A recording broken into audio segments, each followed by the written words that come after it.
इस तरह के सवाल एग्जाम में पूछे जाते हैं। To the power 20, two to the power 20, two to the power 20, to the power 20। इस तरह के सवाल में आप लोग जो है, सीधी सी बात है कि आप क्या कीजिए, इन तीनों का जो है एक तरह से कॉमन ले लीजिए। टू द पावर 20 हम सभी से निकाल लेते हैं। तो इस यहाँ 1, इसका 1 प्लस इसका 1 प्लस इसका 1, टोटल हो गया जो है इसका टू द पावर 20 प्लस ये, अगर इसको इंटू कुछ नहीं है तो ब्रैकेट है तो इंटू है, तो 1 1 1 1 1 कितना हुआ, 4 हुआ। तो क्या हुआ, to the power 20 into to the power 2। तो हम लोग जानते हैं कि मल्टीप्लिकेशन में क्या होता है, पावर का एडिशन होता है, और डिवीजन में पावर का जो है माइनस होता है। तो यहाँ पे हम लोग क्या करेंगे, 20 प्लस एडिशन कर देंगे इसका, तो 20 पे 2 पे 22 होगा, यही आंसर होगा। इस तरह का सवाल जो है एग्जाम में पूछा जाता है।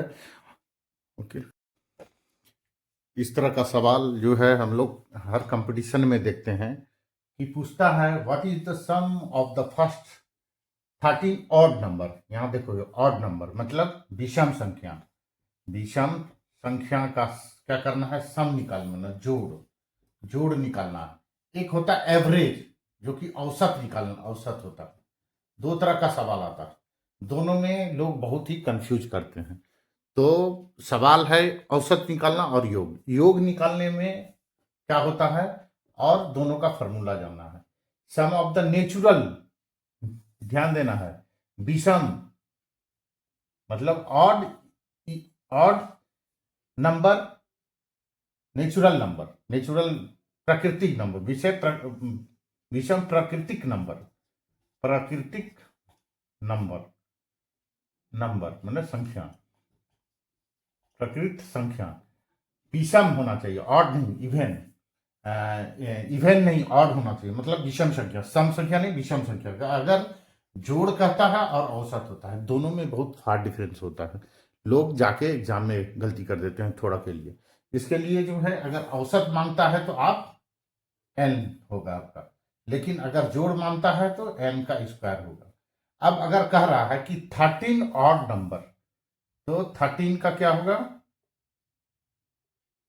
औसत मांगेगा, एवरेज मांगेगा तो 13 होगा। अगर सम मांगेगा तो कितना होगा, 13 का स्क्वायर होगा, मतलब n का square. n is the odd number which is here is given 13, तो average will be the 13 and the sum will be the 13 square equal to 169।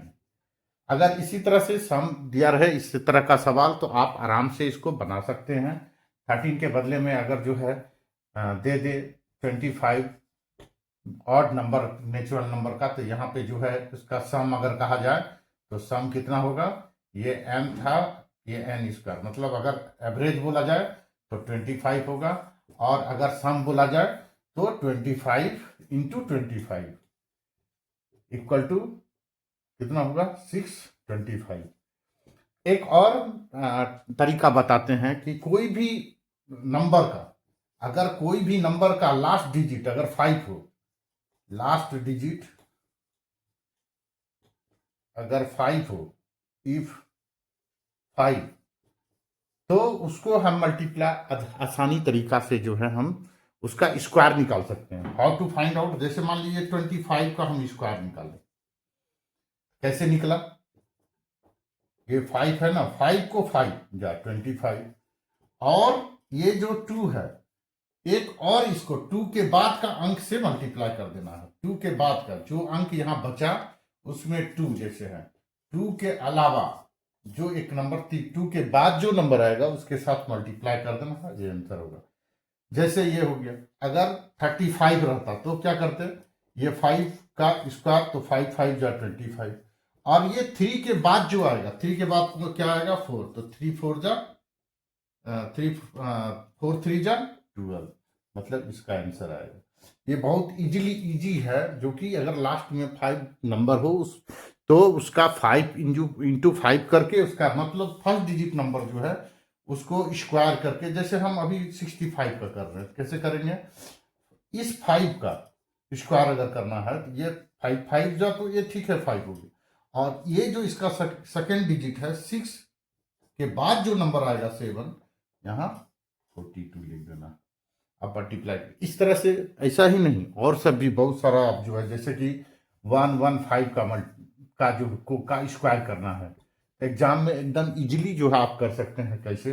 115 का मतलब हुआ कि ये 5 का स्क्वायर 5 और ये 11 है, 11 इंटू 11 के बाद जो होगा 12 मतलब 132, ये 132 लिख दोगे तो ये 115 का स्क्वायर मालूम हो जाएगा। इस तरह से बड़ा सवाल तुम आसानी से बना सकते हो। मान लो कोई बोला कि 95 का जो है स्क्वायर कितना होगा, तो 5 5 या 25, आप 9 के बाद 10 होगा, 9 इंटू 10 इक्वल टू कितना आसानी से हो जाता है। इसको मल्टीप्लाई करने में जो है एग्जाम में टाइम टेकन होगा और इस के अनुसार आप जो है फटाफट बना सकते हैं, आप फटाफट जो है आपका आंसर आ सकता है। तो हम इंपॉर्टेंट चीज बताए कि अगर सम नंबर हो कोई ऑड नेचुरल नंबर का, अगर कोई भी नंबर हो तो वही नंबर उसका औसत होगा। एवरेज अगर निकालने के लिए कहेगा तो वही होगा। जो अगर उसका सम कहेगा निकालने के लिए, सम कहेगा तो उसका स्क्वायर होगा। जैसे अभी बताया कि 25 नंबर 25 का ऑड नंबर था तो 25 हुआ। सम अगर कहा उसका तो 25 इंटू 25। अब अगर किसी का स्क्वायर अगर निकालना हो तो इसके बारे में हम आपको बताए कि उस अंक का फर्स्ट डिजिट का स्क्वायर कर लेना है, उसको लिख देना है, और दूसरा जो डिजिट इसमें है सेकेंड डिजिट ऑफ नंबर, उसको उसका एक नंबर बढ़ा के उससे मल्टीप्लाई करके लिखते जाना है। ये दो चीज बताए आपके एग्जाम में जो है आसानी से आप जो है इसको बना लीजिएगा और कम समय में जो है इसको आप सॉल्व कर सकते हैं।